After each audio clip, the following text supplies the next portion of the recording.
Freaky Friday. How are we doing, everybody? It's got me feeling nicey because my boy Sammy from Miami Darnold balled out last night, beat that mayor of Munchkin Land and Kyler Murray. But I want to start with this. This is Sammy, the man McIntyre, with Moving the Chains podcast. How are we doing on this wonderful, freaky Friday? How are we doing, everybody? Hope we're doing well. I'm not doing as well as my guy Sammy Darnold last night on the game-winning drive. He's put himself in an elite category. Oh, he's a bust. He's a bum. Look it's circumstantial. He's gone the last 3 years, gotten better every single year with great coaching, unlike he had at the Jets and Carolina. Bang! Just like my man Baker Moneymaker Mayfield took a little bit of time, but now he found his footing. Look where he's at, balling right now. He's balling. So I want to start with this, and I also want to touch on the South Carolina-Missouri game. I didn't touch on that. That was another college football game I wanted to get to tonight. So let's start with this. Kyler Murray. Listen, I've been the biggest critic of his, and you know what? I'm right on wrong. I'm right on that one again. And last night, once again, it proves to me he's not the guy. I'm watching the body language. I'm watching his, I'm watching that. I'm watching his Jay Cutler moodiness. I'm about to start calling him Moody Murray, along with Mayor Munchkin Land and Mental Midget, because this guy just doesn't have it up here. There's all the talent. I see the talent. He's one of the best athletes of all time. He's not on that Deion Sanders level or Bo Jackson, but he's on that. He got drafted 9th overall. He won a Heisman. He's accomplished a lot. But I just don't love his attitude. He doesn't get it. There's a get it quality. He's in a don't get it guy. He's in the don't get it quality. And I'll say this again. He's talented. I've defended the talent for years. But you're starting to feel like Aaron Rodgers, Jay Cutler, kind of in that vibe. Like, do guys like him? Does he rally the troops? He's 8-32 in one-score games. How the hell is that possible? And it's not like he doesn't have players around him. He just doesn't unify. There's not a foxhole quality to him. He's got an Aaron Rodgers feel. Very front-runnery. When the times are good, when everything's flowing, when shit hits the fan, how do you react? We need mental toughness. We need guys that are resilient and resolvers. He doesn't fit it. And if I have to hear him a moron try and defend him on how much talent he does not have, that's horse shit. Because I've watched Arizona since they drafted him. They put pretty good skill players around him. James Conner, Marvin Harrison Jr., he finally redeemed himself last night. I was about to go, bust, get him out, and then he redeemed himself that touchdown, which was a sweet throw, by the way, with Kyler. And I've seen that over the years. But I just, when I watch this Arizona team, they're in so many close games. That's what the NFL is, because you thought Seattle was going to kick their ass, and I was watching it too, like most of America, and then all of a sudden they come back and crawling back, and I give the Cardinals credit. The one thing I will say about this Jonathan Gannon team, they fight their ass off. These guys play hard. Their defense is flying around. Buda Baker's, he just doesn't care about his body. He just throws it around. He's a throwback safety like a Bob Sanders. Been in the league a long time, high-level guy. They've had good players, and they've always played Arizona tough. It's always like a black and blue kind of game. For the flair, they had great offenses with Palmer, and then they finally got it with Kyler a little bit.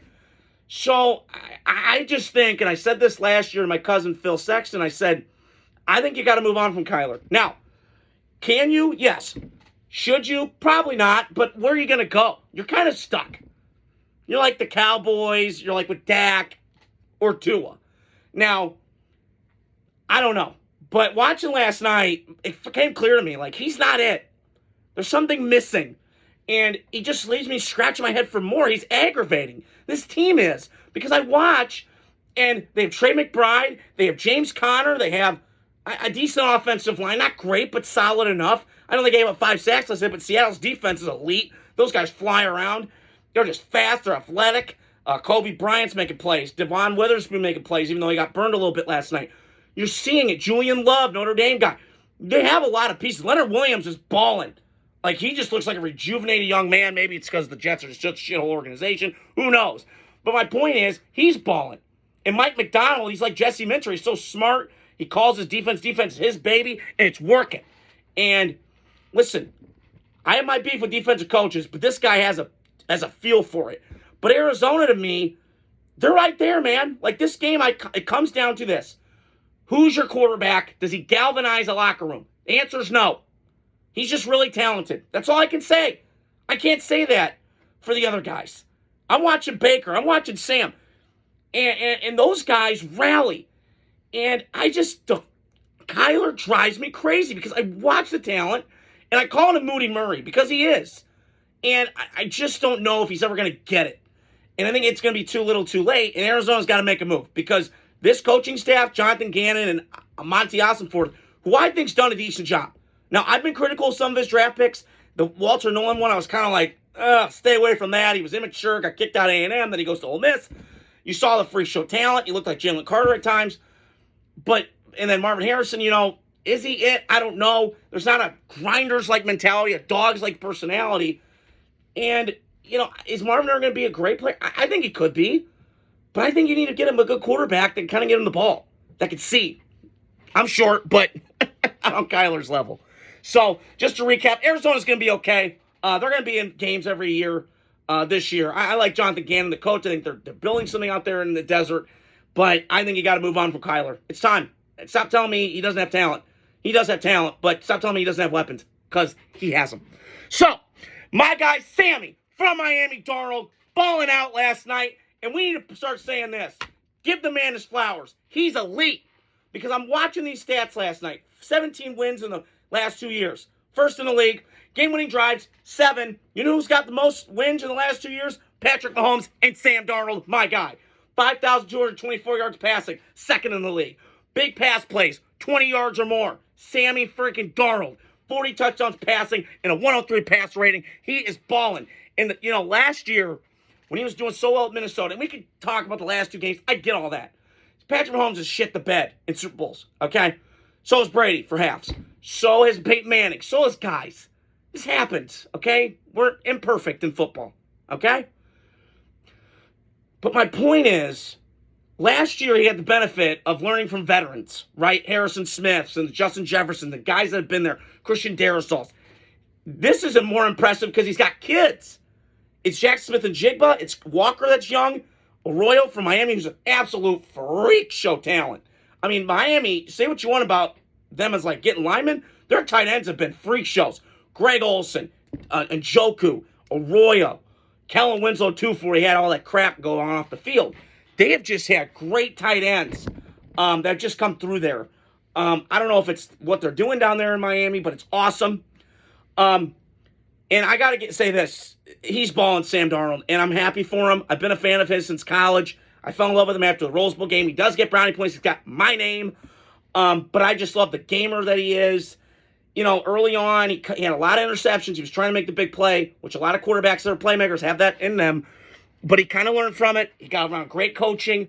I just think sometimes even winners can't elevate losers sometimes. And the Jets and Panthers have been losers for a long time.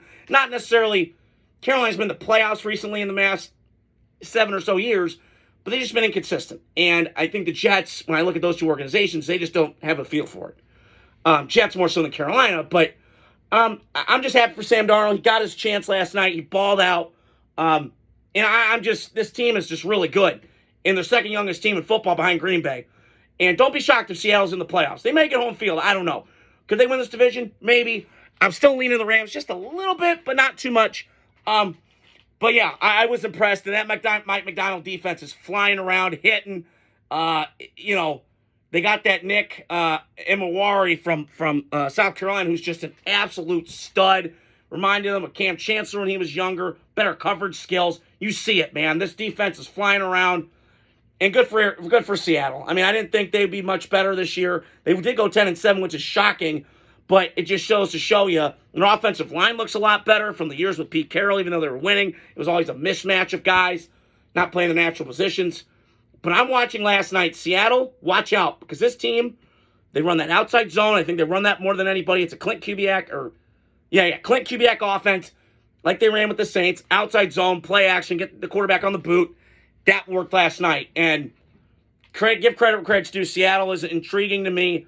I'm fascinated by them. They're impressive. And the last game I want to touch on, so just to recap, Arizona, Moody Murray, I don't know if he's going to get you anywhere. Like the team, need a new quarterback. Seattle, impressive. So, last game I want to touch on, I didn't mention this the other day, but I watched the South Carolina-Missouri game. And you know me, I am locked in on Lenore Sellers, my guy. I want the Raiders to take him. I watched that game Saturday night, and it was kind of a dud. It was kind of a snore fest with most of the games. But I watched that game, and my takeaway from that game is Lawrence Sellers is all-time talent. This guy is, I heard Dante Culpepper, like, pre-summer from Daniel Jeremiah, who I trust a lot, okay? This guy has it. Now, the short stuff sometimes gets away from him, and I see that with Caleb sometimes. He's just such a power arm. But can he get better? Absolutely. But I will say this, that South Carolina team is, I mean, crazy to think, 11 days ago they were the 11th team in the country, now they're unranked. I mean, just goes to show you what time fast can do in football. You know, and listen, I was screaming at my TV the other night because that 72 tackle, I know he's a freshman, get his ass out of the game. They had 12 penalties, 6 of them were on him. I mean, it was pathetic. Now, I will say this with Sellers, they got a good team. I always trust South Carolina. They can get talent. That's a good area down there for talents in the South, for crying out loud.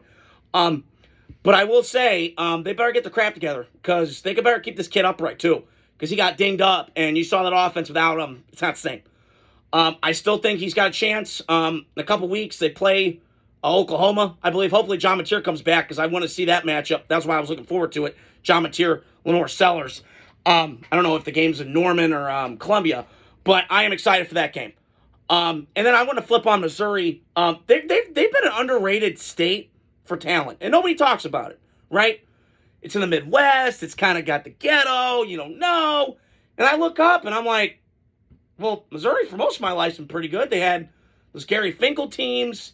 2007 season, I remember when they had Chase Daniel and Jeremy Macklin, and they had dudes. They put guys in the league. It's not high level, but they put guys in the league. It's SEC.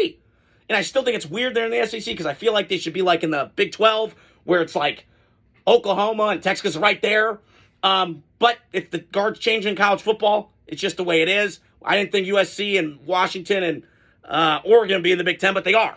So I will say I am excited that Coach Eli, whatever his name is, doing a really good job in Missouri getting talent. But yeah, I was impressed with that running back to study. Reminds me of Steven Jackson, just the physicality. He's breaking tackles and everything else.